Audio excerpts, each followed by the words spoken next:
यह सारी पृथ्वी पूर्व काल में प्रजापति मनु से लेकर अब तक जिस वंश के विजयशाली नरेशों के अधिकार में रही है, जिन्होंने समुद्र को खुदवाया था और जिन्हें यात्रा काल में 60,000 पुत्र घेर कर चलते थे, वे महाप्रतापी राजा सगर जिनके कुल में उत्पन्न हुए, इन्हीं इक्ष्वाकु वंशी महात्मा राजाओं की कुल परंपरा में रामायण नाम से प्रसिद्ध इस महान ऐतिहासिक काव्य की अवतारणा हुई है।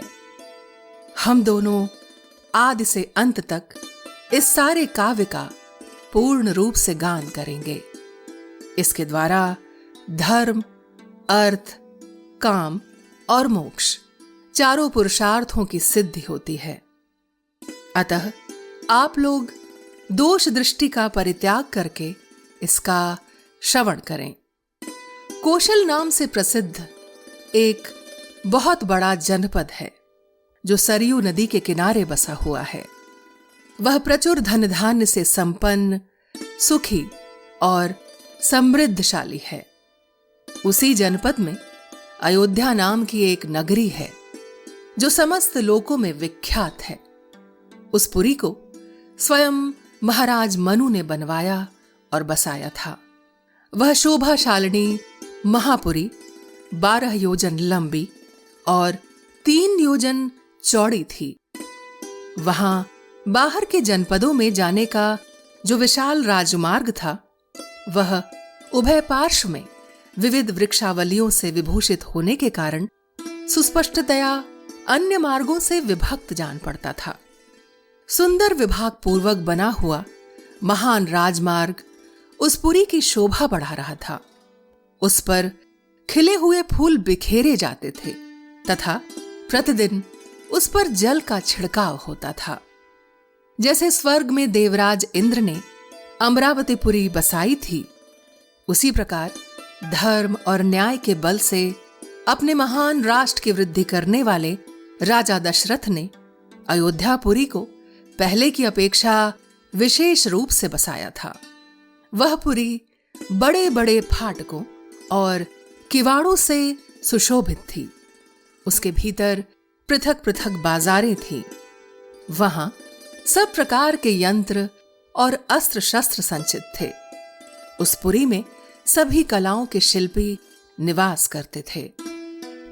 स्तुति पाठ करने वाले सूत और वंशावली का बखान करने वाले मागध वहां भरे हुए थे।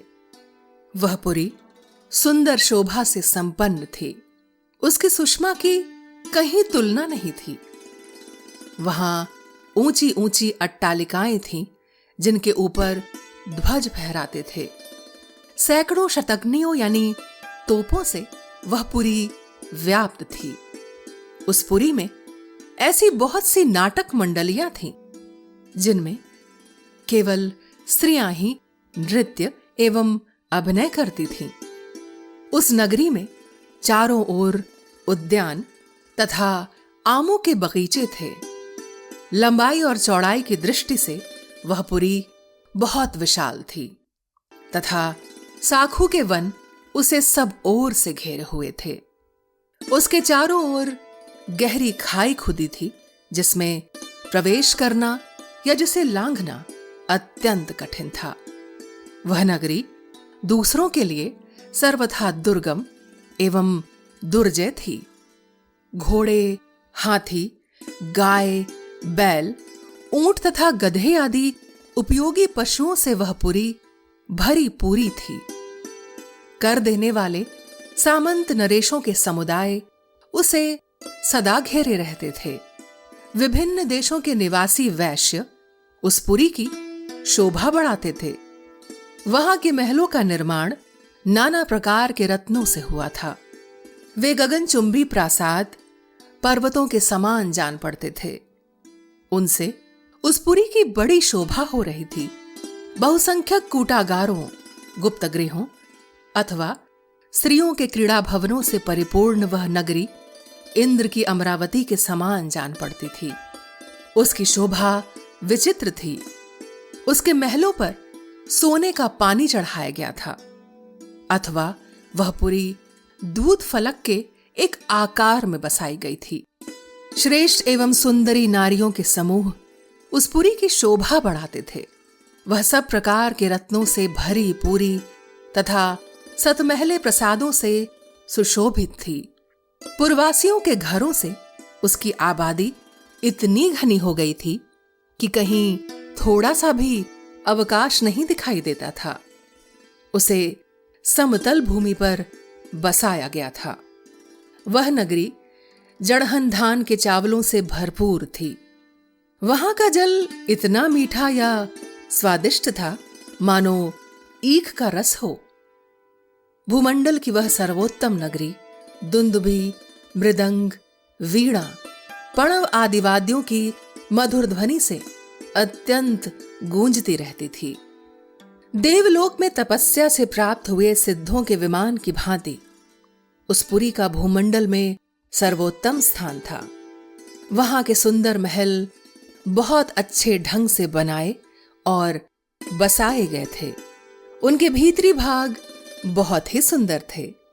बहुत से श्रेष्ठ पुरुष उस पुरी में निवास करते थे जो अपने समूह से बिछुड़कर असहाय हो गया हो, जिसके आगे पीछे कोई न हो, अर्थात जो पिता और पुत्र दोनों से हीन हो तथा जो शब्द वेदी बाण द्वारा बेधने योग्य हो अथवा युद्ध से हारकर भागे जा रहे हों।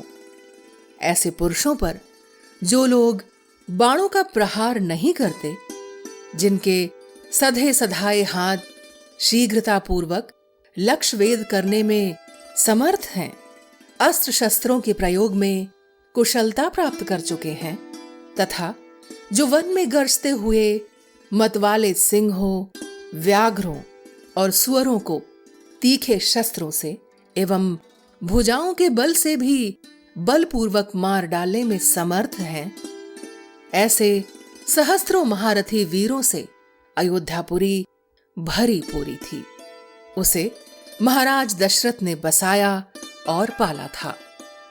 अग्निहोत्री शम, दम आदि उत्तम गुणों से संपन्न तथा 6 अंगों सहित संपूर्ण वेदों के पारंगत विद्वान श्रेष्ठ ब्राह्मण उस पुरी को सदा घेरे रहते थे। वे सहस्त्रों का दान करने वाले और सत्य में तत्पर रहने वाले थे। ऐसे महर्षि कल्प महात्माओं तथा ऋषियों से अयोध्यापुरी सुशोभित थी तथा राजा दशरथ उसकी रक्षा करते थे। इस प्रकार श्री वाल्मीकि निर्मित आर्ष रामायण आदि काव्य के बालकांड में 5वां सर्ग पूर्ण हुआ।